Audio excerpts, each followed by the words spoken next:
to me 5 shillings, so I says to him, no, 10. I won't do it for less than 10 go. Bodies don't come cheap these days, at least not the fresh ones. Well, labour ain't cheap neither. Here, you have a go. Did you hear that?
Dracula.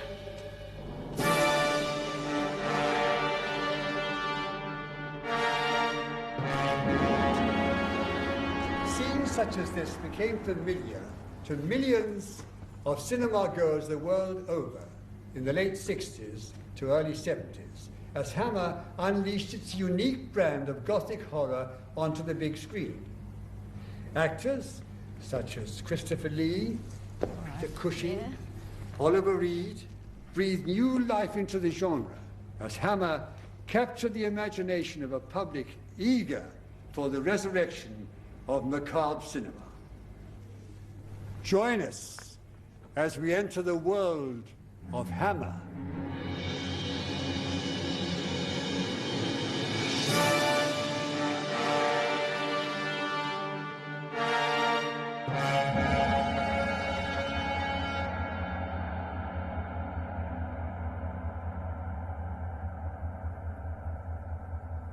Before 1957, Hammer films were best known for their black and white thrillers and domestic comedies, usually drawn from BBC television and radio.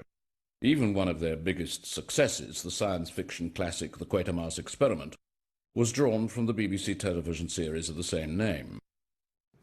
I was an assistant director there and then a production manager for 9 or 10 years at Hammer, and then Hammer made the very successful science fiction film, Quatermass Experiment. It wasn't until the company released their Technicolor remake, The Curse of Frankenstein, that the term Hammer Horror was born. Noted television actor Peter Cushing starred as the infamous Baron, who experimented with the devil and was forever cursed, and unknown actor Christopher Lee as his unfortunate creature. The film, directed by Terence Fisher and written by Jimmy Sangster, shocked the critics. For sadists only, crowed one. Among the half-dozen most repulsive films I have encountered, noted another. The public on both sides of the Atlantic loved it, and the ringing of cash registers ensured Hammer's path for the next 2 decades. Hammer's engaging managing director James Carreras and his partner Tony Hines knew they had struck gold and announced an ambitious program for 1958 which would include war films, thrillers, a sequel to Frankenstein, and an all-new, full-colour remake of Dracula. Jimmy Sangster was once again engaged to script the film, drawing inspiration directly from Bram Stoker's original novel rather than the previous films. Before Dracula, I did Frankenstein. And Frankenstein was a success, so they said, let's make the next classic Gothic horror thing, and that was Dracula. So they bought the book, they made it. The book was public domain. They gave me the book, I read it and wrote the script. There was a lot of changes between the novel and the script, mainly because of budget. We had very little money. Hammer had very little money in those days. I think they made the first Dracula for about 85,000 quid. Terence Fisher was once again entrusted with the director chores, and shooting was scheduled to begin on the 11th of November 1957 at Bray Studios in Windsor. Peter Cushing, who had since starred in The Abominable Snowman for Hammer, took top billing as the intrepid Van Helsing, a man of science pitted against the supernatural horrors. Character actor Michael Gough played Arthur Holmwood, and John Van Eysen played Jonathan Harker, whose visit to Castle Dracula in the film's opening sequence acts as a catalyst for the events that follow. Melissa Stribling played Mina, with voluptuous Valerie Gaunt as the vampire woman and Carol Marsh as the unfortunate Lucy. I came to get that part of Lucy in Dracula. I remember there'd been a bit of a dull patch going on in British films at the time, and somebody asked me if I would like to come out here and talk about a part in a film they were going to make. So I came out and saw, I think it might be Jimmy Sangster, I can't really remember. And I didn't know what I'd really come out to talk about. And he said, we have a little part here. I don't know whether you'd be interested in doing it. And I said, oh, yes, love to do anything. And he said, all right, then we'll send you a contract. And that was all I knew about it. And it turned out to be 3 days' work. To play the Count, there was only one choice, Christopher Lee. The London-born 6'4" actor was cast not only because of his height, it was his ability to mix pathos with menace that attracted James Carreras. The actor's innate nobility and dark, elegant looks made him a natural to recreate the Count. Publicizing the film, Lee talked about the loneliness of evil, a subtle quality he was to bring to the character. I read the book and I decided, right, he's heroic, he's romantic, he's erotic, and he has immense intellectual and physical power. But above all, stillness.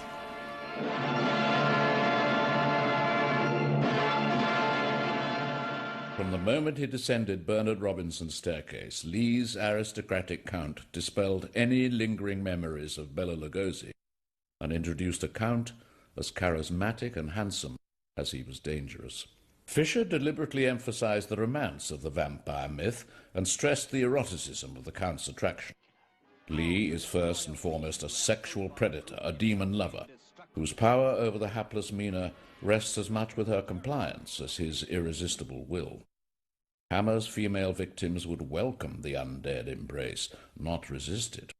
Despite having a mere 13 lines, Lee dominates the film, but the elements of Hammer horror were already coming into play. Fisher's nonchalant direction, the splendid sets of Bernard Robinson, Jack Asher's foreboding camera work, and James Bernard's dramatic score.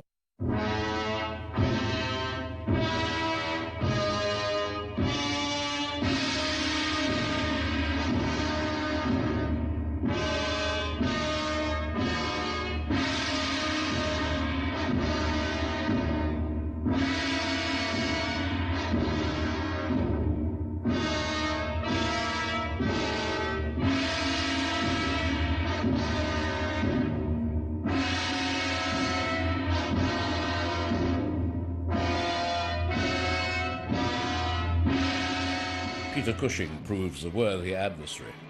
Athletic and professional, he uses both his brain power as well as his energy to defeat the Count. This is not Lucy, the sister you loved. It's only a shell, possessed and corrupted by the evil of Dracula. And, of course, there are the stakings. When I went into film Dracula, I was never allowed into the crypt scene, the scene where the coffins were and the crypts were. And Peter Cushing was very careful to keep me outside of the crypt and said to me, the smoke going to be puffed at you. And I remember very clearly him putting that lovely coat around me with the big brown collar, which you'll see in the film. Never has the blood oozed quite as red as it does in Dracula. And arises at night to The critics were once again less than impressed. This film disgusts the mind and repels the senses, said the Daily Worker. Secrets that protect their dead. Supernatural powers. Hammer was not slow to exploit their newfound infamy, and more horrors followed. The Mummy, reuniting Peter Cushing and Christopher Lee, The Revenge of Frankenstein, and The Man Who Could Cheat Death, all directed by Terence Fisher from scripts by Jimmy Sangster. He was hired again to write a script that would finally become Disciple of Dracula, but it wasn't until 1960 that Hammer returned to the vampire myth with The Brides of Dracula. Directed again by Terence Fisher, the script used elements of the earlier Sangster Dracula script. But despite the publicity team's promise of the most evil Dracula of all, Fisher's second vampire film didn't feature the Bram Stoker's Count at all. The original title, Disciple of Dracula, more accurately reflects the film. Lee was unavailable, so instead the film centred on an acolyte of the Count called Baron Meinster, played with boyish charm by David Peel. The story has French school teacher Marianne Danielle spending the night at an isolated castle. Ignoring the warnings, Danielle, played by Yvonne Monlaw, naively releases the evil Baron, setting him free to stalk the students at the local girls' school. Who served the vampires with insane loyalty. This simple plot device allowed Hammer to push the boundaries of good taste further than ever before. Monlaw was hailed by Hammer as France's latest sex kitten and was displayed in all her charm in a series of publicity shots. The actress went on to star in Terror of the Tongs for Hammer, as well as Circus of Horrors. And one day my agent saw me in Women in Love. It's a TV, in English TV, and producer of Brides saw me on that TV, and, you know, they chose me. Maybe they think I was good on that part. In spite of my French accent, I was chosen to play on Brides. My first experience with Hammer. Filling in for the Count was diminutive, unknown actor David Peel, who supplemented the usual vampire cloak with a pair of stacked shoes, an unusual choice to say the least. Peel was promoted as something of a teenage heartthrob, but his boyish good looks belied his 40 years of age. The press's description of the actor as a confirmed bachelor was recognized code that few needed spelled out. David had a beautiful voice. His appearance was interesting because so different. The look was so different from Christopher Lee, but I think it gave a magnitude to his character, being blonde and handsome like he was.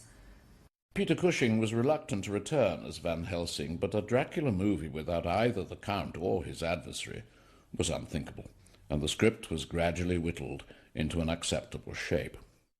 Peter Cushing was very energetic, yes. Fighting all the time with David Peel. It was a dangerous sequence, but he was not shy to do that. And I remember, by the way, a sequence we had on a very high platform at the old mill. The old mill surrounded by flames, and we were obliged to stay there for a while. Marvelous actor. Also in the cast was the venerable character actress Martita Hunt, playing Baroness Meinster, doomed by her own son.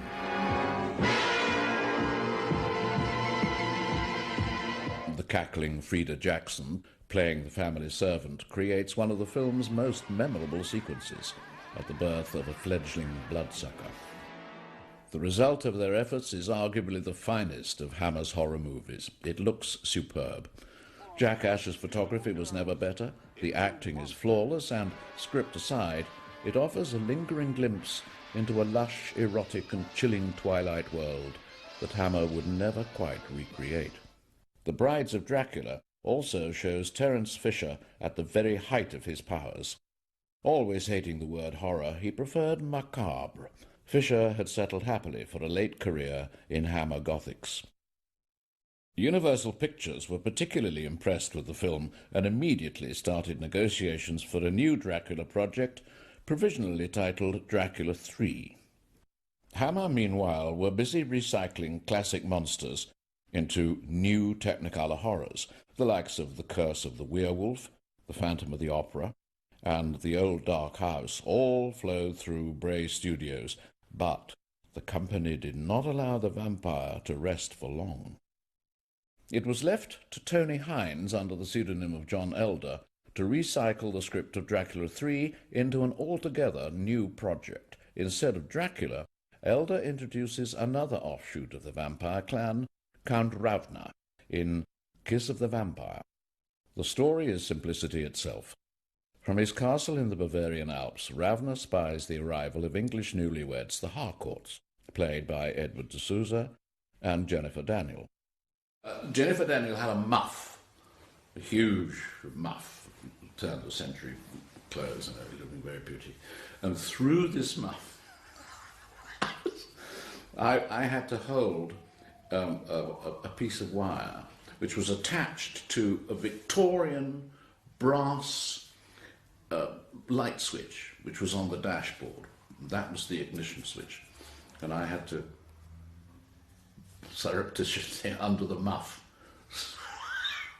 pull this switch so that the engine died, and then we all got into trouble. No sooner have the couple settled into the honeymoon suite of the local inn than they are summoned to dinner with Ravna and his family. A masked ball preludes Mrs. Harcourt's abduction and later induction into the vampire cult. We had a scene in Kiss of the Vampire where she became a vampire, and there she was with her teeth, and she had to tear my shirt off, and this was her great mistake, you see, because with the blood that was pouring from the tear down my chest, I was able to make the sign of the cross, and that frightened the life out of her. But what I heard from the crew was that when she did this down my chest, they all said, "You know what, Edward, she enjoyed that."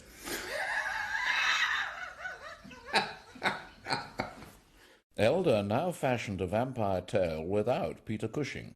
Instead, he introduced the haunted Professor Zimmer, Clifford Evans, a man who seeks redemption at the bottom of a bottle, and who is not above using the black arts to fight his nemesis. Ravna is played with insidious charm by Noel Willman, who'd won a Tony Award in 1962 for directing A Man for All Seasons on Broadway. Elder also recycles many ideas jettisoned from earlier movies, including the climatic plague of bats descending, somewhat unconvincingly, from moonlit skies to destroy the cult. A young couple in love, enjoying a romantic honeymoon, enjoying the pleasure of each other's company, knowing the sublime happiness of the kiss of love. But the kiss of love is a stranger here, where only evil is good, and the only kiss, the kiss of the vampire. Stylishly directed by Australian Don Sharp, a new name to horror movies, who would nonetheless bring a pacing and style not generally associated with the genre. Sharp's horrors rely heavily on atmosphere and tension rather than shock effects, helped once again by the splendid sets of Bernard Robinson and James Bernard's evocative soundtrack.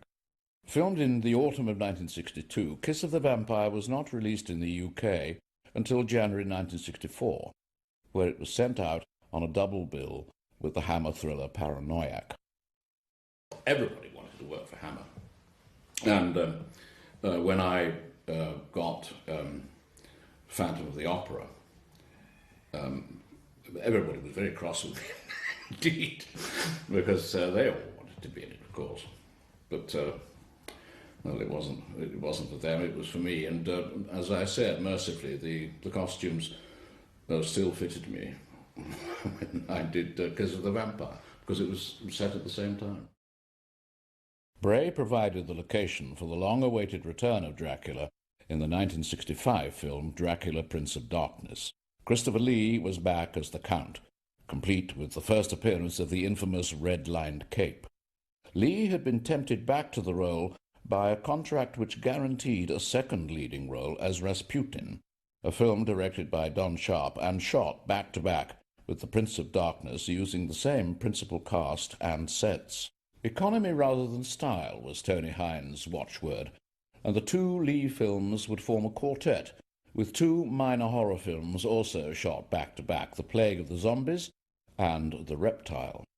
Dracula, Prince of Darkness opens with a reprise of the rousing climax of Dracula, a reminder of past glories and setting a standard that the new film would struggle to achieve. The story centres on a quartet of English tourists enjoying the late Count Dracula's hospitality when making an impromptu visit to Castle Dracula. Sir? I'm afraid not. Is he indisposed? He's dead. Why should a dead man be interested in entertaining guests?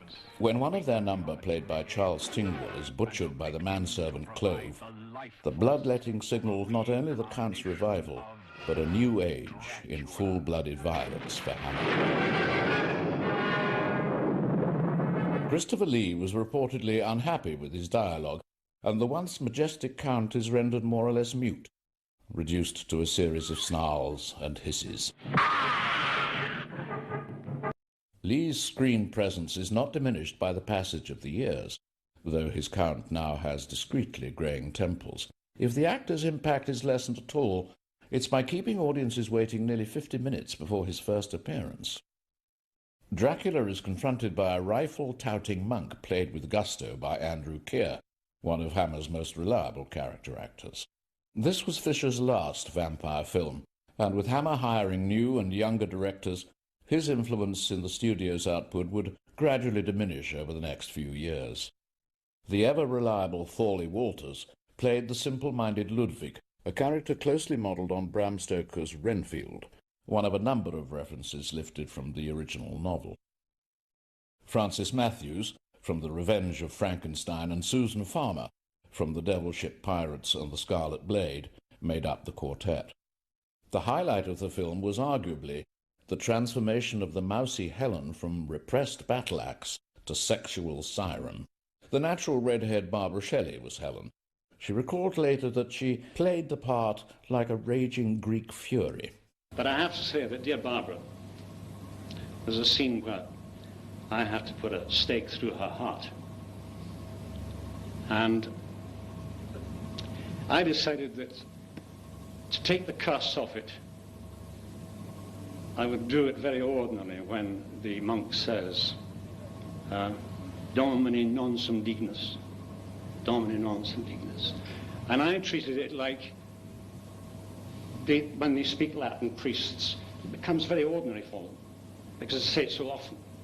So I take the stake and I'm on this side of Barbara and I say, Domine non sum dignus. She fell apart. You know, she was lying there. You just couldn't get the bloody shot. Bernard Robinson recreated Castle Dracula, or at least its facade, on the Bray backlot, adding a frozen moat, utilised for the Count's imaginative watery demise, where veteran stuntman Eddie Powell risked life and limb on the artificial moat at Castle Dracula.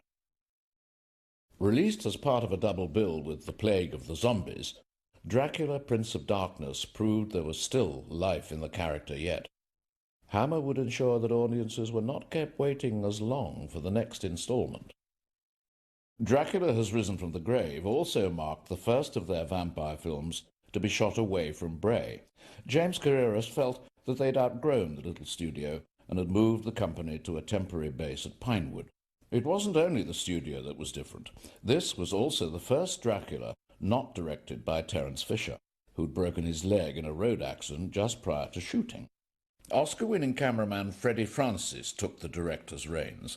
Francis had impressed Carreras with his handling of the company's thrillers, their mini Hitchcocks, Paranoiac, Nightmare and Hysteria. Francis had also made his first horror film for Hammer in 1964 with The Evil of Frankenstein, before moving to their main rivals, Amicus, for a series of films including the highly respected Dr. Terror's House of Horrors. A reluctant Christopher Lee agreed to reprise the title role, but the actor was becoming increasingly unhappy with Hammer's approach. Lee was particularly concerned with John Elder's revisionist script, including a sequence where the Count is staked in the traditional fashion, but a cowardly priest's inability to intone the Latin prayer means he can rise up and pull the stake from his own body. Basically, of course, it's the stake through the heart and the head cut off. At least that's in the book, the head cut off. Basically, the stake through the heart. Well, I thought this. I must be fair in defense of myself there. I thought this and I said, I don't think this is right. You know, you'll destroy the legend or whatever you like to call it. And it doesn't seem right to me that he pulls it out. Incidentally, I got soaked. Television actor Rupert Davis, best known as the detective Maigret, was drafted in as Monsignor Ernst Müller. It is the Monsignor's well-meaning but misguided exorcism of Castle Dracula in the film's opening sequence that drives the straightforward revenge plot. Revived from the frozen ice, the Count travels to Keinenburg, where he singles out the Monsignor's virginal niece Maria as a tasty target. Sensing a change in the demographics of their audience, Hammer would depend more and more on their juvenile leads, with Davis reduced to a peripheral character and Maria, played by newcomer Veronica Carlson, very much centre stage. Hailed as both Hammer's new star discovery and Dracula's most beautiful victim, the vampire hunting duties now passed to Barry Andrews, playing Maria's lover Paul, whose intervention finally leads to the Count's bloody demise. More traditional support was offered by a familiar face to Hammer fans, Michael Ripper, the Portsmouth-born actor who had a small part in The Brides of Dracula. By far the most prolific and versatile of Hammer's regular company, Ripper graced movies such as Camp on Blood Island, The Mummy, and Pirates of Blood River. This was the last vampire film involving Bernard Robinson, the production designer who died in 1970. Pinewood's more expansive sound stages allowed the designer to create the dreamlike rooftops of Keinenburg, eerily lit by Francis's imaginative use of filters. It was a fitting bow from the man whose work was so much part of the Hammer style. The previous year, James Carreras had submitted Hammer's name for the prestigious Queen's Award to Industry for Export Achievement. The company had estimated that nearly £2.7 million had been generated in export earnings in the previous 3 years, around 70% of Hammer's total profits. On the 29th of May 1968, Brigadier Sir Henry Floyd, Lord Lieutenant of Buckinghamshire, Hammer executives and staff, as well as Peter Cushing and Christopher Lee, gathered on the set at Pinewood for the official ceremony. When Hammer Films received the Queen's Award for Export, which I dare say some of you know about, for having brought very large sums of money into this country and considerably helped the economy, which they did, there's no question about it, and all power to them, the award was given to us during the filming of this picture down at Pinewood. All of us were there, you know, all the Hammer people, the great team, like Jack Asher, the cameraman, and Bernie Robinson, the art director, who is alas dead, and Tony Nelson Keyes, producer of many of them, Terence Fisher, of course, naturally. All the men who had really done the job, the people who were responsible for Hammer's success. By the time the film went on national release in England, the next Dracula movie had been announced.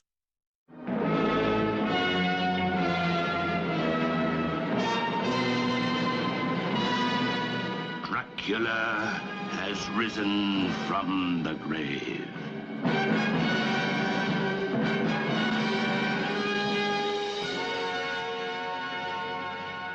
Taste the Blood of Dracula started out as a Dracula movie without Dracula. Christopher Lee felt he had, in his own words, discharged any obligations to the company.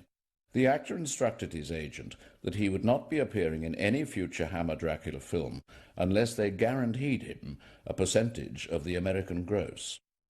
Unperturbed by the loss of their star, James Carreras announced what would be the greatest Dracula of them all.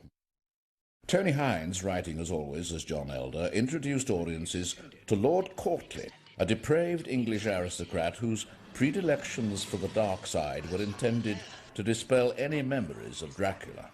29-year-old Ralph Bates, making the first of 5 films for Hammer, was engaged to play the role. Bates, who had been spotted playing Caligula in the television series The Caesars, would also be groomed as likely successor to Peter Cushing's Baron Frankenstein. Hammer may have managed perfectly well without the Count in Brides of Dracula, but Warner Brothers' Seven Arts were less than happy when the news arrived. James Carreras was reminded that the American studio had the right of veto over the leading players, and they were not interested in anyone playing Dracula except Christopher Lee. Producer Ada Young was given the task of persuading the reluctant star to take up, once again, the cape and contact lenses. Eventually, Lee reversed his earlier decision, but not with the good grace one might have expected. In a note to his official fan club, Lee noted that, "On November the 3rd, I start what I hope will positively be my last Hammer film." He went on to say, "As usual, words fail me, as indeed they will also do in the film." This last-minute change of heart left the filmmakers with little time to rewrite the script. Hines had to simply shoehorn the character into the action, and Lee's Count remains a peripheral figure lurking in the shadows. Taste the Blood of Dracula opens with the climax of Dracula has risen from the grave, and Dracula's gruesome demise witnessed by the opportunistic Weller, Roy Kinnear. Weller then gathers Dracula's ashes for future profit. This way, gentlemen. We know the way. The action shifts to London, where 3 very proper Victorian gentlemen use their cloak of respectability to cover their sordid, nocturnal prowling. Enticed by Lord Courtly, the 3 men participate in a revolting black magic ceremony which leaves Courtly dead and frees Dracula to roam London in search of revenge. Hammer assembled a strong cast, including Geoffrey Keane, Peter Sallis, and John Carson in the central roles. Martin Jarvis had been offered the romantic lead Paul, but declined due to theatrical commitments. He was free, however, to take on the smaller role of Jeremy. The lead went to Anthony Corlin, with Isla Blair and Linda Hayden providing the love interest. Solid support was provided by veteran actors Russell Hunter, Ready when you are, gentlemen. And, of course, Michael Ripper, cast this time as the police officer trailing in the wake of Dracula's vengeance. We're working with people like Michael Ripper, who's the quintessential innkeeper.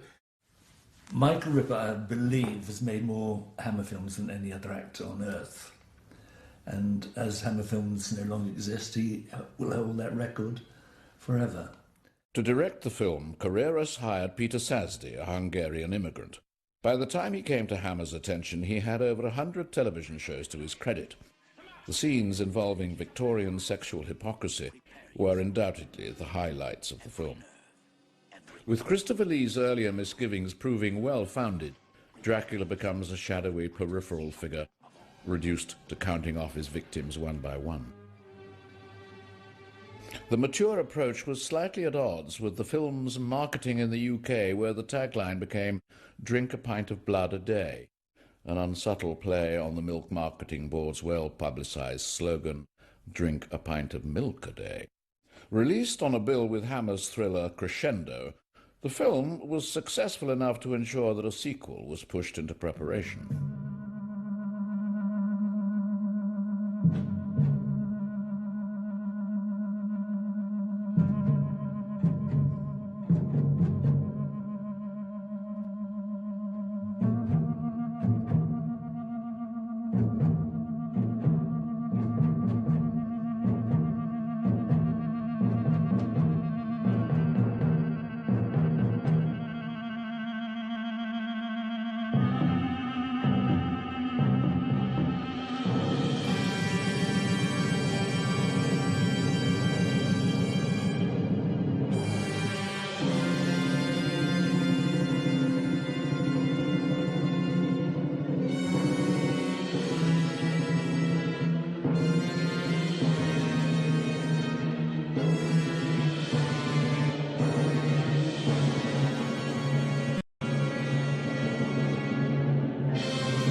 Taste the Blood of Dracula sadly marked the last time Tony Hines was directly involved in a Hammer film.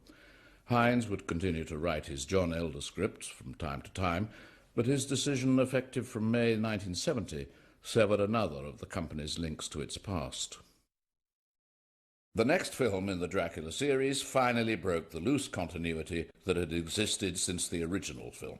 In Scars of Dracula, no sooner is the Count revived than Michael Ripper is leading a mob of townspeople through the wilds of Scratch Woods near Elstree to storm the hilltop castle and slay the Count once and for all. John Elder's script makes some concession to its youthful audience by centering its action on the three young leads, dispensing with the need of a middle-aged vampire expert.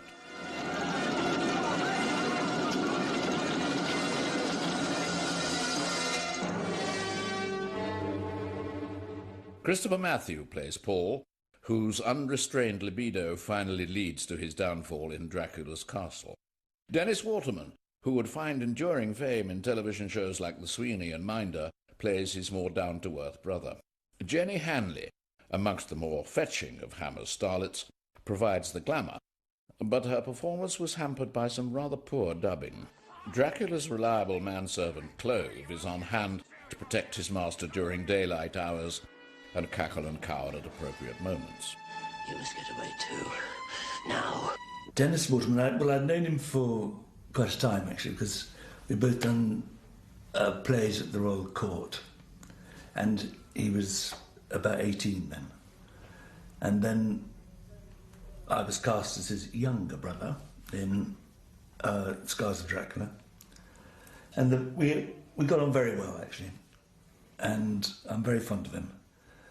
But I do remember the end of Scars of Dracula. He was looking for his baby brother, me, and I was hooked up with a hook by Dracula by then. And Den came to find me, and the shock was that they were close on Dennis as he came in through the castle window, and they pulled back, and as they pulled back, there was his younger brother Paul on the hook, dead, very dead. And then they shot him with the zoom close onto my eyes, which they held for a bit, but just below me was Dennis Waterman fooling about, which made me slightly smirk, or certainly my eyes, you could tell I was corpsing. And when they said cut, they said, "That's fine, that's lovely." I said, "The only thing is, I think I corpsed." And they said, "Well, we just check." And they checked with the camera operator. No, couldn't say anything. Next set rushes, they said, "You were corpsing." That was Dennis. Naughty. The film was directed by Roy Ward Baker, who had worked for Hammer on the likes of Quatermass and The Pit, but who would freely admit to having no particular interest in the genre. Baker's best efforts were undermined by the weak storyline and also the low budget, and the special effects could have been better. The normally reliable Roger Dickens provided the glove puppet whose spit revives the Count in the pre-credit sequence, and the rather inanimate model that menaces Jenny Hanley later in the film.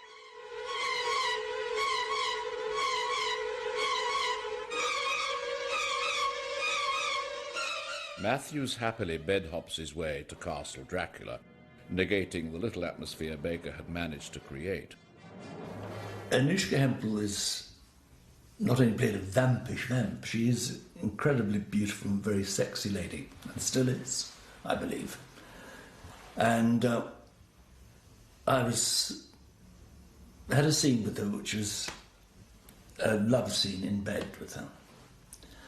And we were both quite nervous about doing it, I think. And there was a bit in it where I had to slowly lower her nightie. And then we go into the clinch when she's topless. And we were just starting to lower her nightie.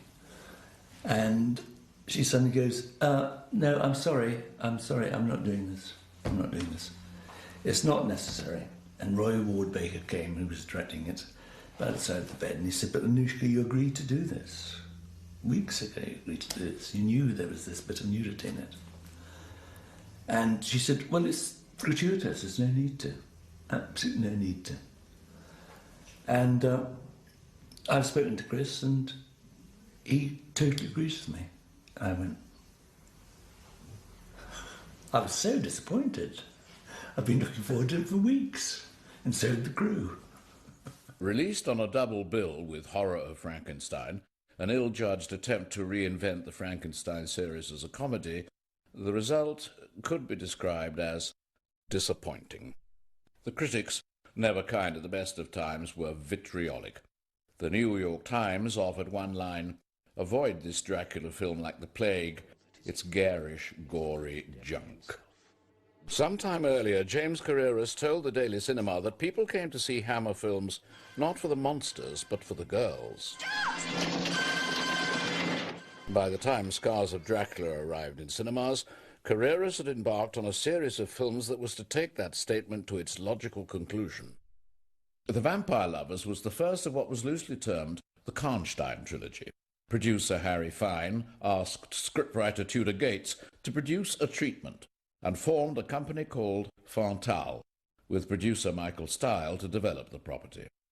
And so what I saw in Camilla was a possible sort of lesbian interpretation of the film. And then if you put together lesbian and nudity, the theory was you've got a saleable film, which it turned out was exactly what we had. So that's my great claim to fame, is that I invented the first lesbian vampires. Gates's short synopsis was sent to James Carreras, who within days responded with an emphatic yes, adding that he already had an American distributor interested and had penciled in a starting date, January 1970. Fantal had less than 2 months to write the script and get their picture ready for shooting. Gates fashioned a surprisingly faithful adaptation of Le Fanu's book, with the Baron Hartog relating his attempts to destroy the Karnstein clan, a family of vampires which had taken his sister.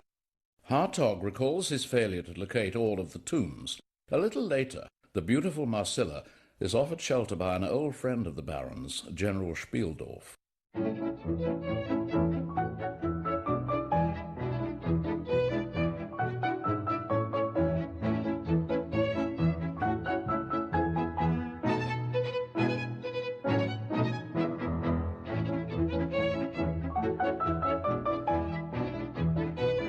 Audiences were not kept guessing too long, as Marcilla seduces and kills the General's daughter before disappearing to find new prey under the name of Carmilla at the house of Englishman Roger Morton. Hammer engaged Roy Ward Baker to direct the film after the director's competent handling of earlier productions for the company, but the success of the film would hinge on the casting of the central role of Carmilla. A number of actresses were considered, including former Bond girl Shirley Eaton, before the part was offered to Polish actress Ingrid Pitt, who was best known as second female lead in Where Eagles Dare. The voluptuous Ingrid Pitt would bring a wantonness to the role barely hinted at by Le Fanu. Ingrid Pitt, I think, was absolutely wonderful in the role of Camilla, and I think she really made the picture.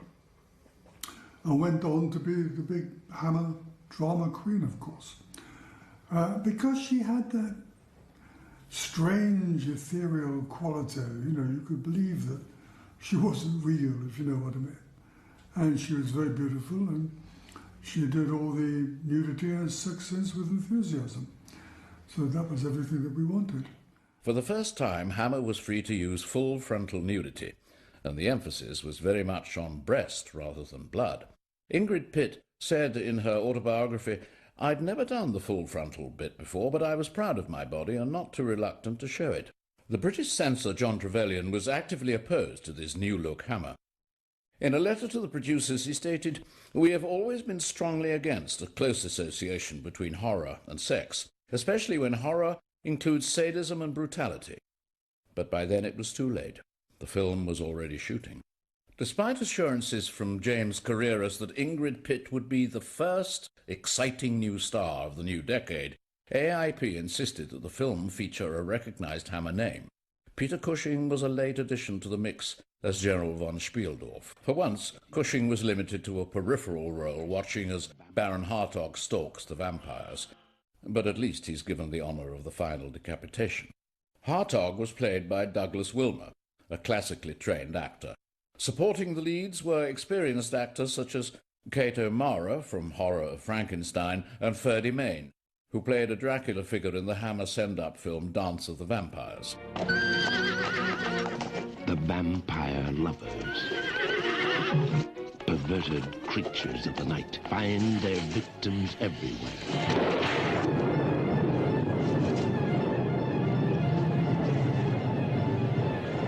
And the former starlet Dawn Adams.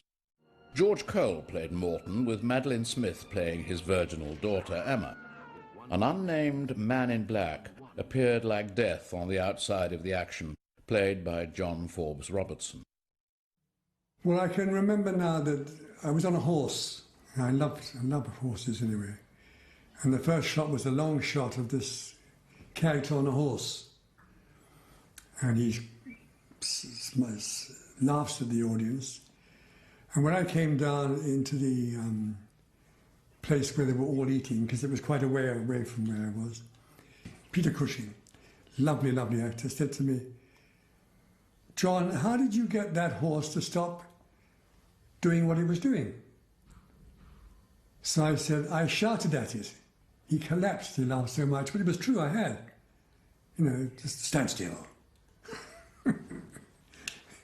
For leading man, Baker hired John Finch, who would go on to work for the likes of Hitchcock and Polanski. Ingrid Pitt gives a career-best performance in the leading role, offering a glimpse into the character's sadness as well as her hunger. The acting on the whole is excellent, particularly Kate O'Mara's French governess. As Hammer's first major picture of the new decade, The Vampire Lovers is only a partial success. I always wore a hairpiece, and the rest and the teeth were only put in when you had the scenes when the teeth were necessary. So that would be that. Hammer did capture some of the old polish, notably in the opening dreamlike sequence where Hartog stalks his vampire prey to their coffins. James Carreras was so impressed with Fontal's preparation for The Vampire Lovers that he immediately ordered a sequel. The first script conference for To Love a Vampire was held only 2 days after shooting had started on The Vampire Lovers. To Love a Vampire, or Lust for a Vampire as it was later retitled, should have marked the return to the studio of veteran director Terence Fisher, but shortly before filming began, the 66-year-old had yet another traffic accident and was unable to start filming. Jimmy Sangster, who'd just finished his directional debut on Horror of Frankenstein, was invited to take over at the last minute. Marcilla is revived from her tomb by the man in black. Turn now this fresh, warm blood. Reborn Marcilla, naked and bloody, furnished Hammer with another of its most startling visual images. Gates's script has Marcilla enrolling at a local finishing school where she is pursued by 2 men for very different reasons. Love-smitten author Richard Lestrange is infatuated by her looks, while would-be black magician Giles Barton wants to become her disciple. Ingrid Pitt was unavailable to recreate her role, so the part of Marcilla went to blonde starlet Jute Stensgaard, a Danish-born former au pair girl and model. Jute may not have had the acting qualifications required, but she made a striking addition to Hammer's stable of vampires. The leading lady was also something of a problem. This was a film with quite a few problems before we even started.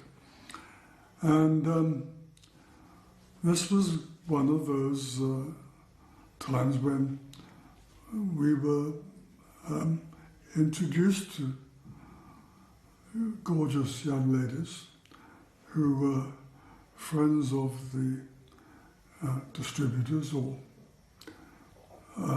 friends of their friends. And Jute Stensgaard came into that category. Quite clearly she was never an actress. You know what I mean? She was never an actress in the mould of Ingrid Pitt. But she was very beautiful. We felt it was a part that we could direct her through, so to speak. And I think by that time we just wanted to get moving, you know. And so we didn't argue about it. We took it as Skarsgård. Peter Cushing had been assigned the role of Giles Barton, the black magician, who confronts Marcella and then submits to her bite. The actor's wife, Helen, had been seriously ill for a number of years. When her condition suddenly worsened, Cushing withdrew. Ralph Bates, who had just played Baron Frankenstein for Sangster, stepped in as a last-minute replacement. Pippa Steele, who played Peter Cushing's daughter, was still a victim, this time a rather mature schoolgirl. Finally, Kirsten Betts, who had been a vampire, was now a victim. Dawn Adams's Countess was now played with sultry charm by Barbara Jefford, with Susanna Lee as a schoolteacher. I spent the whole of last night going through Giles's researches. And believe me, they are powerful evidence. Evidence? Of what? That you are a vampire. You say that. And tell me you love me. To play Count Karnstein, Hammer engaged former disc jockey Mike Raven, who was at that point trying to launch himself as a major horror star. Mike Raven, the whole thing was a bit strange. I believe he was a disc jockey, wasn't he? And he just wanted to be a Dracula. He just wanted to be Dracula character. I think he used to dress like that, like he did in the picture. I think he used to dress like that normally. He was a very strange guy, very fine, nice guy, but quite weird, in my opinion. Raven lacked any real screen presence. Indeed, close-ups of Christopher Lee's eyes from Dracula Has Risen from the Grave were inserted into the film. Adding insult to injury, the producers decided Raven's voice lacked suitable gravitas, and he was dubbed by Valentine Dial. Sangster found his relationship with the producers strained from the outset.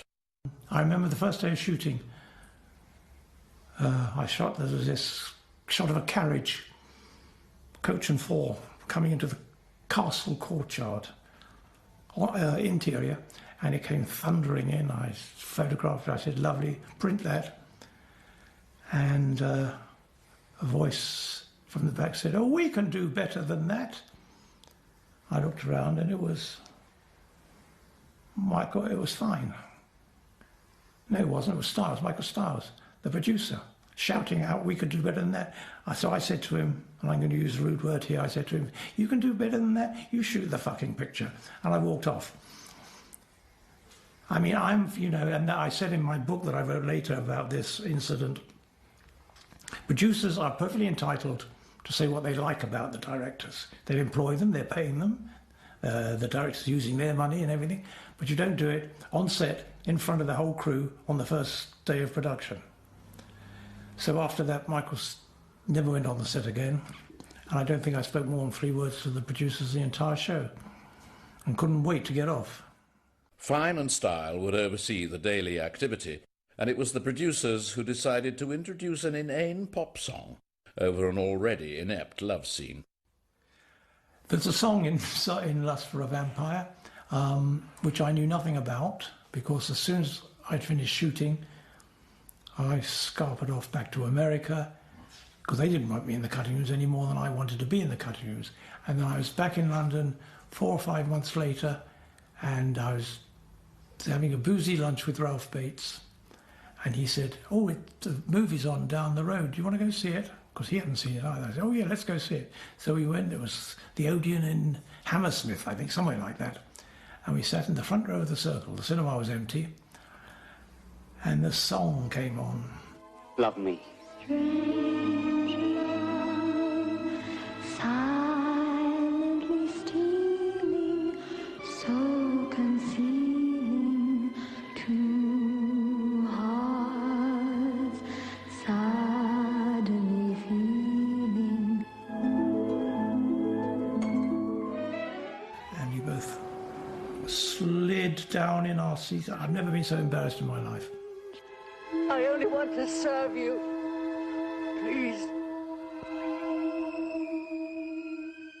Lust for a Vampire was still being prepared for release when James Carreras, leaping from project to project, signed a deal with Rank to make the third part of the trilogy Twins of Evil. Television director John Hoff had written a trade paper article criticizing contemporary horror movies and suggesting ways they could be improved. Harry Fine took him at his word and offered him the chance to direct Twins of Evil. Hoff was one of a new breed of young directors who learned their trade on television with shows like The Avengers and The Saint. Fine wanted that type of energy and inventiveness brought to Hammer Horror. We had Johnny Hoff as the director, and Johnny Hoff, very much wanted to be a big movie director. He was still in TV then, and of course did become a big movie director. And he knew what he wanted. He knew how to get pace out of a picture and so on. And it was a very enjoyable experience working with Johnny, and I'd love to have done another picture with him. Tudor Gates again contributed a screenplay which lashed together as much nudity and bloodletting as he could pack into 90 minutes. Count Karnstein, seen by Hammer as very much a Dracula-in-waiting figure, was a particularly depraved aristocrat whose interests seldom strayed from deflowering local virgins. When he participates in a mock satanic sacrifice, he inadvertently revives the ghost of his dead ancestor Marcella, who inducts him into the delights of vampirism. Peter Cushing returned to Hammer to play the Count's most zealous opponent, the religious fanatic Gustav Weil. These are the men they call the Brotherhood. Seek out the devil worshippers by burning them! When he's not espousing his crackpot religious theories, Weil is leading the Brotherhood in the burning of local witches. Twins of Evil benefits from a very good cast. David Warbeck, a promising young actor who had already played Robin Hood and would be widely tipped as a future James Bond, plays Anton Hoffer, a fair-minded schoolteacher who finds himself caught up in conflict. Former matinee idol Dennis Price, who had worked for Jimmy Saxter on Horror of Frankenstein, played the small part of Dietrich, the Count's major domo. Playboy centerfolds for October 1970, Mary and Madeline Collinson were engaged to play the twins. Born in Malta in 1952, the twins were so alike that even the makeup man, George Blackler, couldn't tell them apart. And they weren't just non-actresses, they were Playboy centerfold girls, charming girls, very lovely. And this was part of my specification for making the film. So I started with them, and that's how I had to come up with a vehicle for them. So these were the Twins of Evil. What else could they be but Twins of Evil? And at all times, of course, I had to bear in mind to try and protect them as much as possible, because they'd never acted in their lives, these kids, And in the end, I believe we had to revoice them totally all the way through. But they were very sweet, and they tried very hard, and they pulled it off, I think, They came across as naive and gauche, and that's fine, because that's what they were supposed to be. Seen in a small role as Hoffer's sister was Isabel Black, whose ingenue vampire was so memorable in Kiss of the Vampire. Of course, the star of the piece is undoubtedly Peter Cushing, and a role specifically written for him by Tudor Gates. Peter Cushing was such a wonderful man. I remember when he came back to work on Twins of Evil, which was after his wife had died. On set, he was perfect. You would never have known anything different. I've never known a more professional actor, and I've known a lot of big actors in my time. Weil's single-minded determination to wipe out witches and vampires makes the cure almost as bad as the disease, a point emphasized by a wickedly charismatic performance from Damien Thomas as the young Count Karnstein.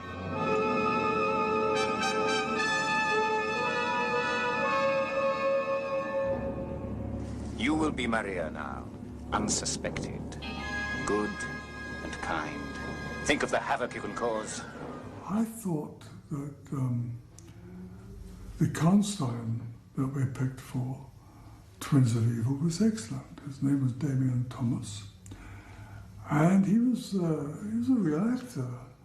And I'm amazed that he's never had very much success since. But he played it with a Shakespearean flavour, which again I think is right for that kind of picture. You know, we're transporting it back to roughly that period, or 100 years or so after Shakespeare's death.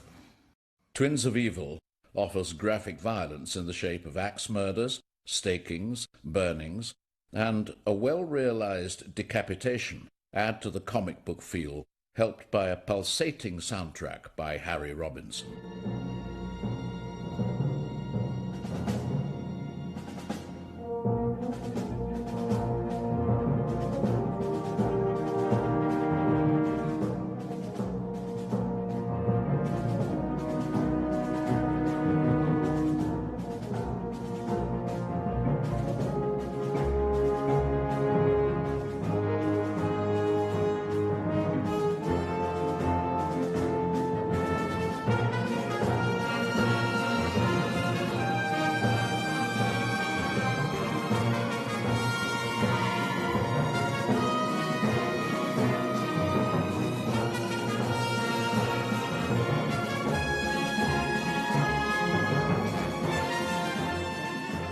Twins of Evil opened in London on the 8th of May 1971 on a bill with Hammer's Hands of the Ripper.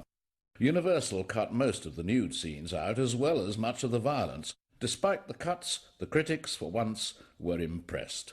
The Los Angeles Times proclaimed among the most sophisticated horror films ever produced by Hammer Films.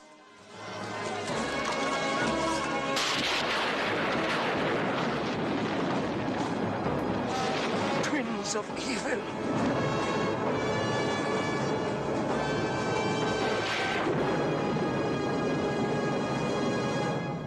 While her Marcilla character was busy on the back lot of Elstree, Ingrid Pitt was creating her second memorable role for Hammer at Pinewood, Elizabeth Bathory, in Countess Dracula. The script by Alexander Powell and Jeremy Paul retained many of the key elements from the Countess's life. Indeed, if anything, Hammer had to tone down real life for the sake of art. Hungarian-born Peter Sasdy returned to the company to direct the film which features Shandor Ellis as the impressionable Imre Toth. Arriving for the funeral of his father's best friend, Count Nadasdy, he learns that he is heir not only to the late General Stables, but also the affections of his wife, now an aged crone.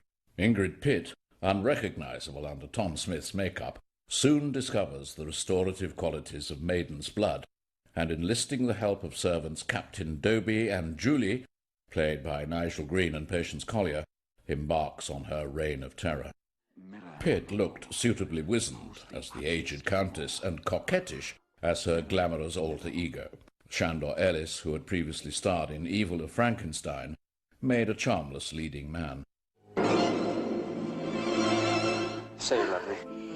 Say it. Yes. Yes, yes, I love you. Yes.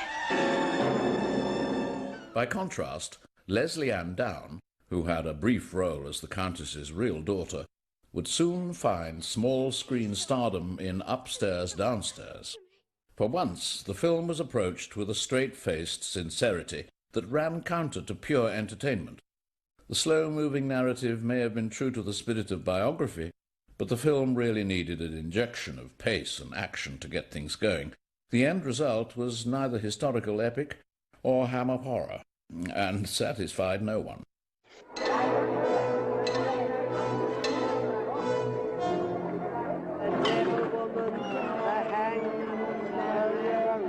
Mirror, mirror on the wall, who's the most terrifying of them all? The Countess Dracula. Julie! Have I changed so much? I don't know what's happened to me. Blood. Whose blood? Devil woman.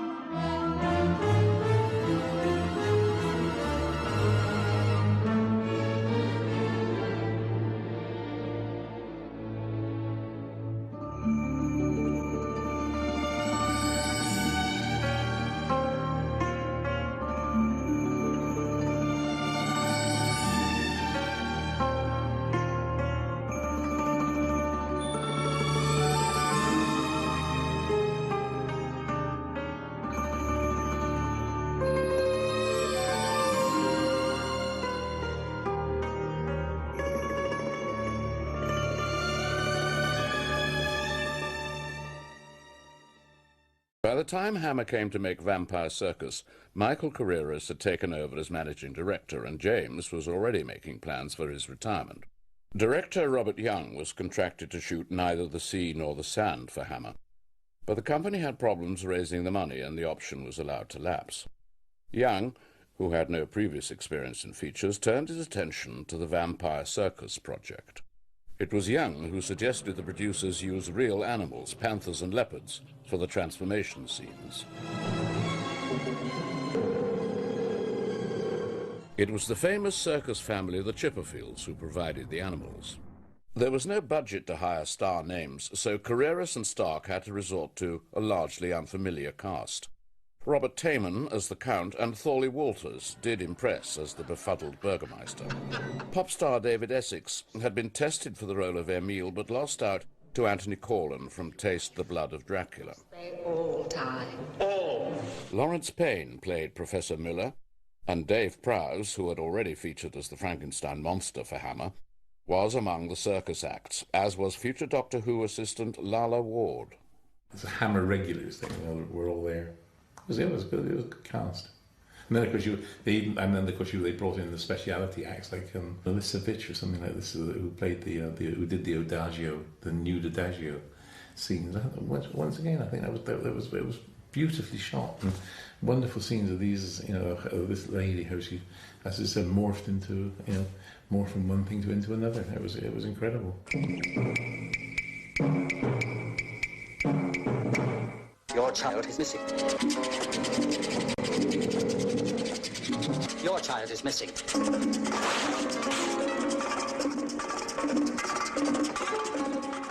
The juvenile leads were played by Lynn Frederick and John Moulder Brown. Undoubtedly, the outstanding performer was Adrian Corrie, playing the gypsy woman who leads the circus into the doomed village. Corrie, a highly respected actress, was no stranger to Hammer. She'd appeared in Moon 02 and The Viking Queen, and is probably best remembered for her role in Clockwork Orange, where she became infamous as the first major British actress to do full frontal nudity. Vampire Circus was an imaginative concept. Robert Young directed with a visual flair born of his background shooting commercials. He manages to create an ambience of magic and menace as the circus people gradually take over the isolated village. The filmmakers maintain the atmosphere by utilizing the cliches of sex and blood. I had one of the greatest death scenes that I've ever had in a movie, actually. And Les Bowie was the special effects man. And he said, look, what we're going to do, he said, we're going to blow your back out, you see. I said, well, hang on, this. I said, how are you going to do this, you see? And I said, well, he said, don't worry. He said, it's all going to work quite nicely. And so what they did, they actually made a sort of a soft metal plate, which went over my back, and they actually welded like pennies, the old penny coins, onto this back plate, and then they onto the pennies, they actually strapped explosive charges, all right? And then over the explosive charges, they had condoms full of fake blood, you see. And then once that was sort of on the back, it was a big piece, like, you know. And when that was all in place, they then covered the whole thing with baker's dough, and a very, very thin layer of baker's dough, and they moulded the whole thing into my back, because they actually shot the scene from the back. You see, you actually are standing behind me, and you see my back blow out. We must destroy the circus! Burn them out! Hold fast or I'll fire! Wait! Show us where they are and we'll spare you. Show us!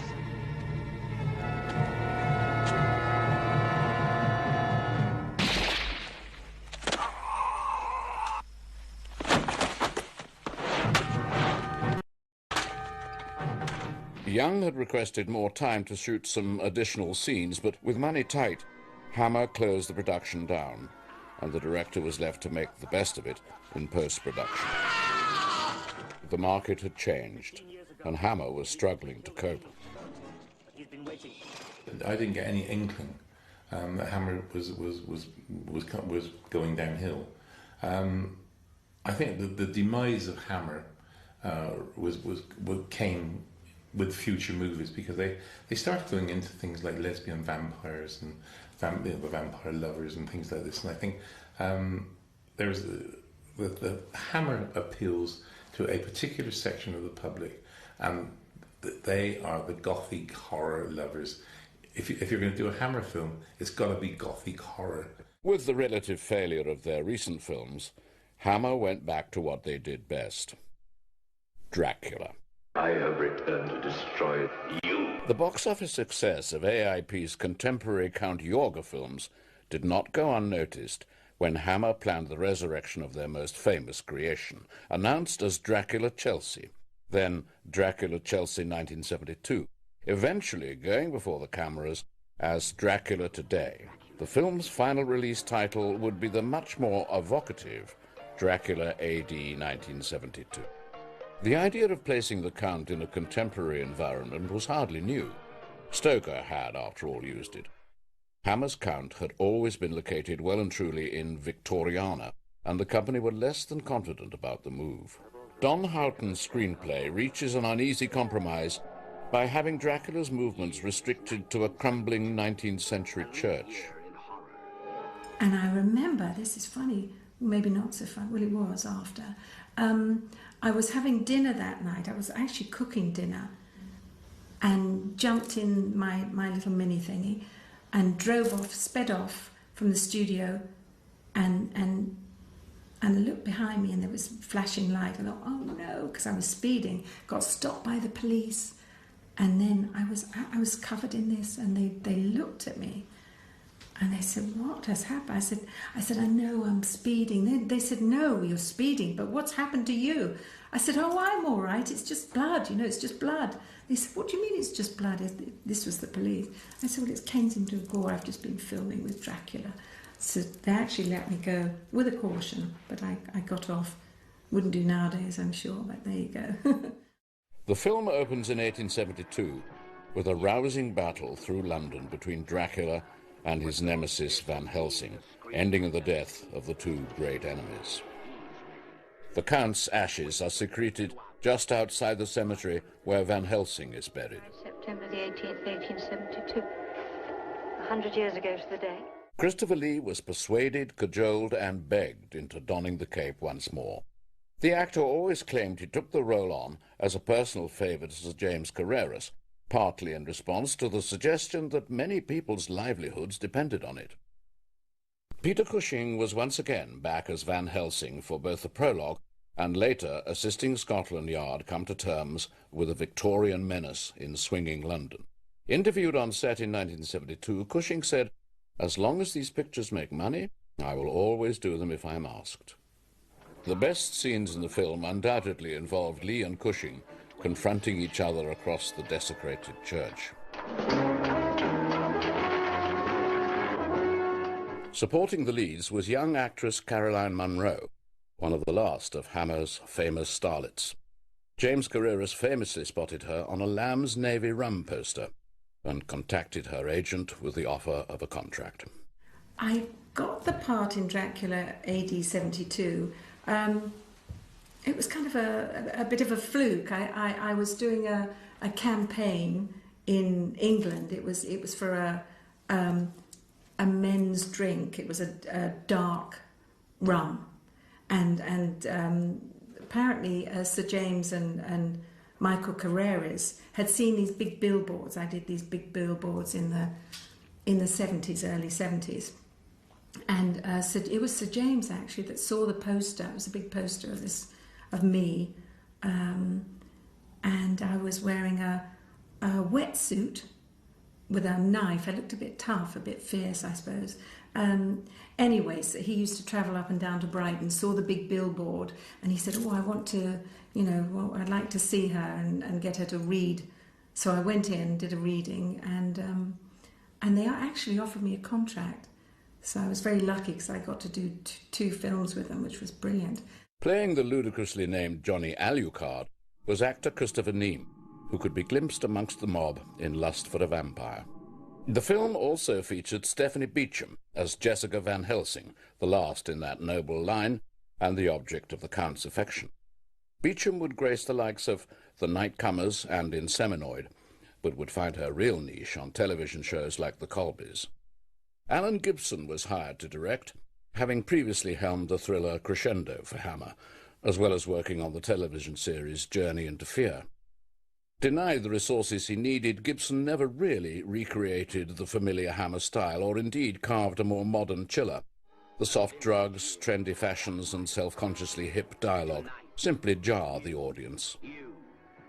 The producer's decision to drop the pop group The Faces, fronted by Rod Stewart, in favour of the excruciating Stoneground, is an indication of just how out of touch they were. In March 1972, while Dracula AD 1972 was being prepared for release, Hammer released a trade announcement that Jimmy Sangster was working on a treatment called Dracula is Dead, Alive and Well and Living in London. We did a lot of promotion shots for that.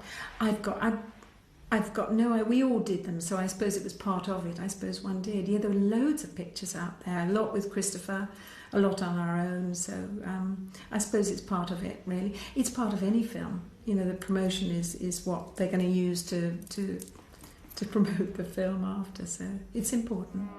Warner Brothers hated Dracula AD 1972 and were less than enthusiastic about another sequel. The nightmare's over.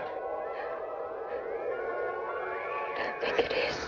Unfortunately, Hammer had what became The Satanic Rites of Dracula in production before they realized how badly they had misjudged their audience.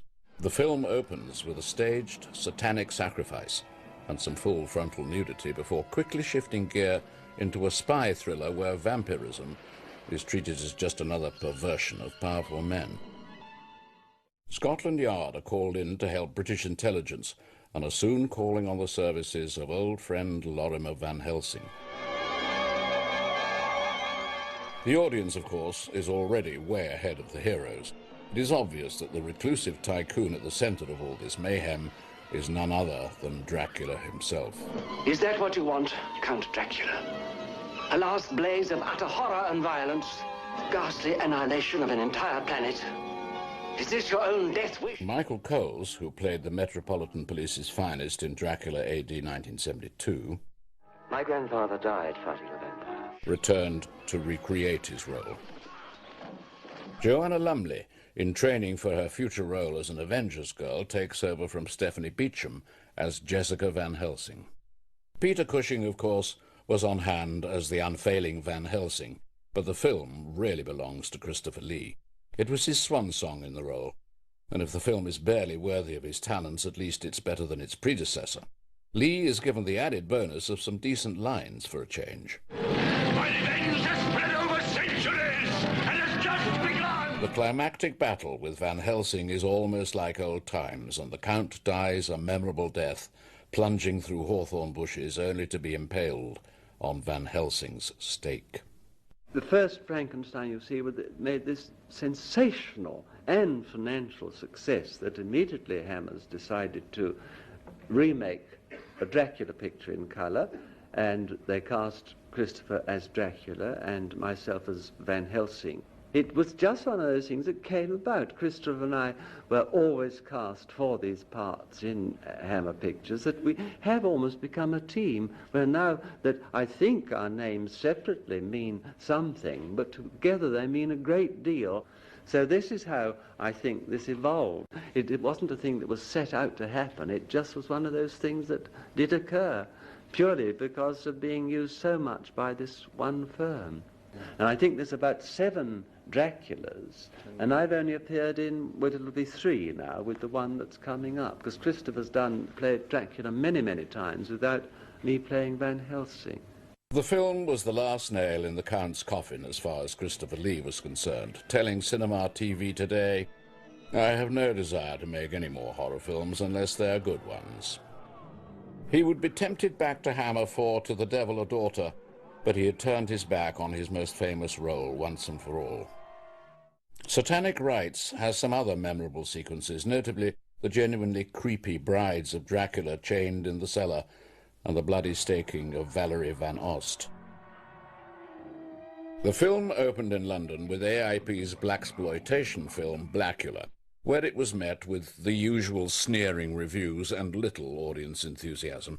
In America, Warner Brothers declined to be involved, and the film sat on the shelf until 1978, when it was released by Dynamite Films under the absurd title Count Dracula and his Vampire Bride.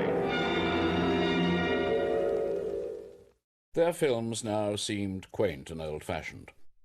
Turning the clock back 20 years, Hammer retreated to the world of thrillers and domestic comedies. The walls of Hammer's Wardour Street offices were now more likely to be decorated with posters for Fear in the Night, On the Buses, or Love Thy Neighbour than one of their horror films. Hammer's search for new ideas seemed to take an unusual turn when Michael Carreras hired Avengers creator Brian Clemens to write and direct what was to become Captain Kronos Vampire Hunter. Clemens, perhaps better known as a television writer, had already made Dr. Jekyll and Sister Hyde, and now offered Hammer the concept of an action horror movie. Girls from the village of Durwood are turning up drained not only of their blood, but of their life essence. In the 18th century in Central Europe, a black terror swept across the face of the land. The curse of vampirism, which had been a half-forgotten memory for hundreds of years, returned with a fury that struck unholy fear into the hearts of every man, woman, and child. The audience is informed that there are many species of vampire. It is commonly supposed that a vampire attacks in only one way, by biting the neck and draining the victim of blood. The girls you spoke of, they were not drained of blood, but of youth, of life itself. The hero's skill with a blade is the most effective way to kill a vampire in a sword fight. To the death.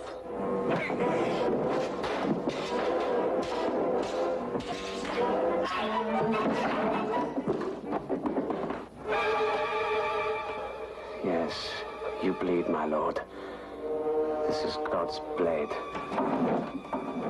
Forged for your black heart. Well, can you see that all right? Sorry. Yeah, that's all right. Well, that's one of the stakes, and I think there are only about 6 of them in the film, and I think I'm supposed to have fashioned them all. They were very new wood and light because I saw the movie 2 days ago again, and there are about 6 of them that I get off the back of a cart. I remember. And this was one of them. You see? He's been bitten on the mouth. God's sake, I survived a vampire's bite. He is not the man you are. I'm doomed. My soul a never-ending torment. Kill me! Kill me! Clemens cast Horst Janssen in the leading role, a handsome German with athletic build and natural gift for swordplay and horse riding. Well, the most good-looking leading man I think I've ever worked with. And one of the nicest. Yes, a very, He was very dear man. Gorgeous inside and Yeah. outside, I would Yeah. have to say. He was, wasn't he? Yeah. Very gentle Yes. and dashing. And a very hard worker. Absolutely. Do you remember the fight scene? Well, I think it's I think maybe it's one of the best fight sequences since the famous one between, have I got it right, Basil Rathbone and Errol Flynn, I Errol think. Flynn. Yeah. Do you remember that Horst Janssen was never around at lunchtime? He wasn't? No. He had a right. sandwich, and you know what he was doing. He was rehearsing that fight sequence with Oh, is Bill that what he Hobbs. was doing? I thought he was seeing his lovely wife. The supporting cast was excellent. Caroline Munro, never more fetching as the gypsy girl Carla. John Cater stole every scene as the hunchback. The occasion when you see live toads coming out of the box because the carriage or whoever, the vampire has gone near it or over it. Yes, that's right. what makes them live. Yeah, it comes to life. Highly probable, I think. Oh, yes. John Carson played the honest Dr. Marcus, and Shane Bryant, who for a short time was being tipped by Michael Carreras for major stardom, also featured. Wanda Ventham played the villain of the piece, the evil Lady Durwood, the life-draining vampire. Yours. Her youth will pulse through your veins, my darling, replenishing, restoring. Take her.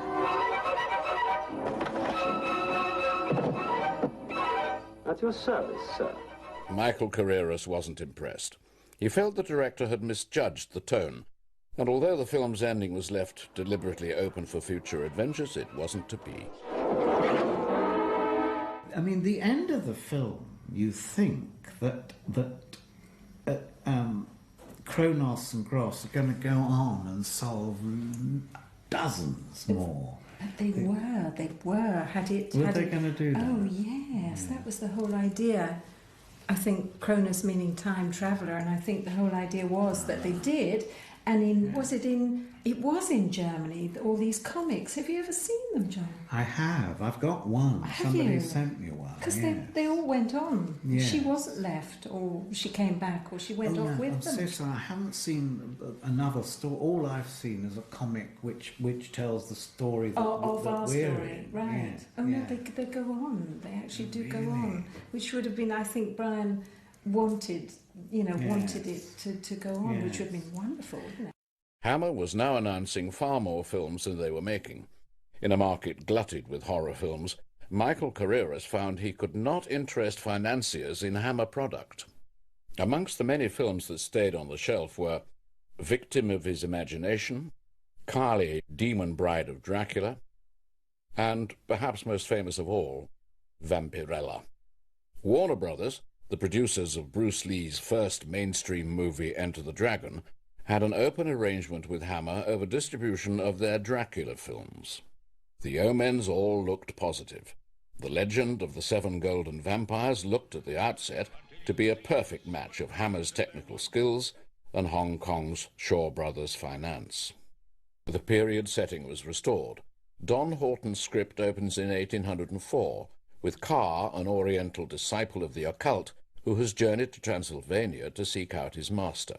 A century later, Van Helsing is in the Far East on a lecture tour, and he is persuaded to travel to the remote village of Ping Quay to rid them of the legendary golden vampires. There was only one choice for Van Helsing. Peter Cushing was glad to be back, though he was less enamoured by the Hong Kong locations. Peter Cushing was lovely. Cushing said to me, I was after a stand-in. I said, oh, John, they don't have stand-ins here, you know. They don't worry about it, but that's the way they are over here. That was Cushing, because Cushing was lovely. He had lost his wife 2 or 3 years before, and he never got over it. Hammer's deal was in fact for 2 films. The second co-production, which also featured Cushing, was a thriller called Shatter, and followed on immediately.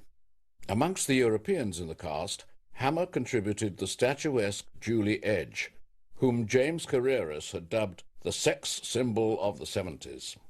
Robin Stewart, best known for the sitcom Bless This House, played Leyland Van Helsing, and provides the love interest with local girl Shi Su.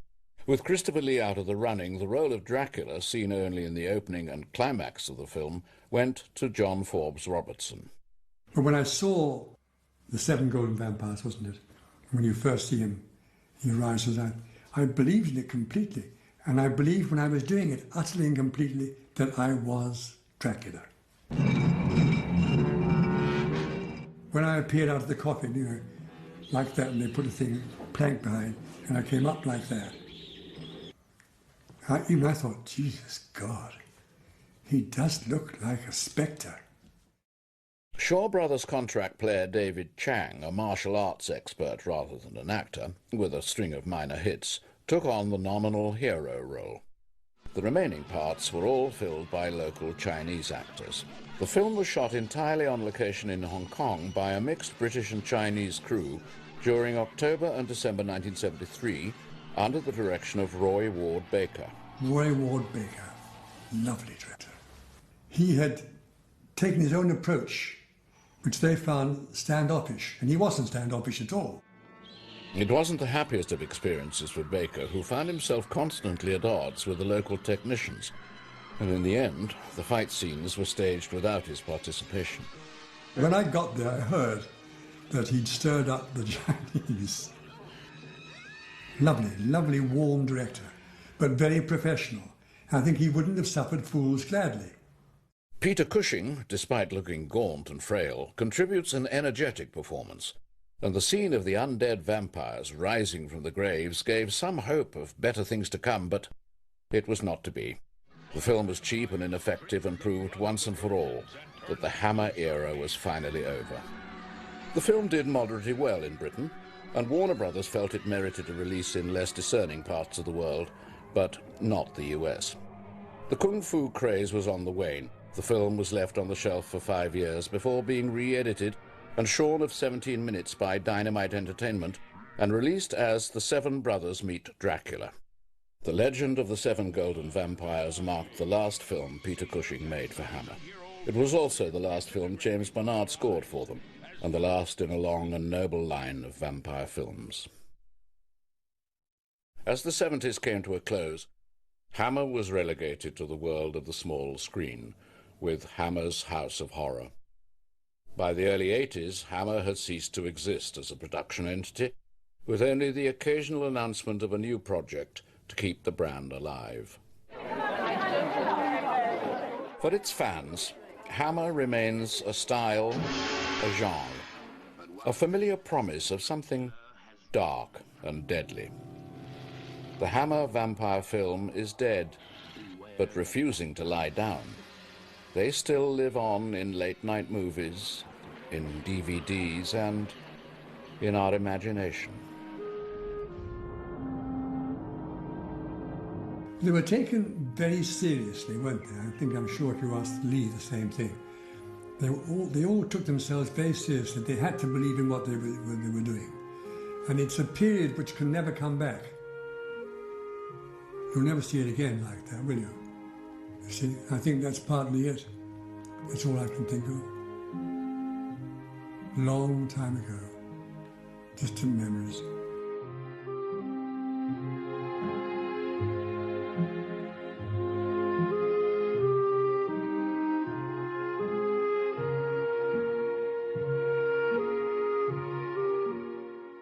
What is the enduring appeal of these Gothic movies? I have not the faintest idea. And I say it at the festivals when I get up on stage. I look at the audience, I look at them and I say, none of you were born when I was making these movies. And that is the thing, the fan base is, the sort of the 30s, 30, and the kids. None of them were born when we were making these movies. And I cannot to this day understand why. I'm delighted about it because I get to go to all these festivals. I become a cult figure in my old age. And we're getting thin on the ground, the Hammer cult figures. There aren't many of us left. And they were very good. They were very well made, very well cast, very well directed.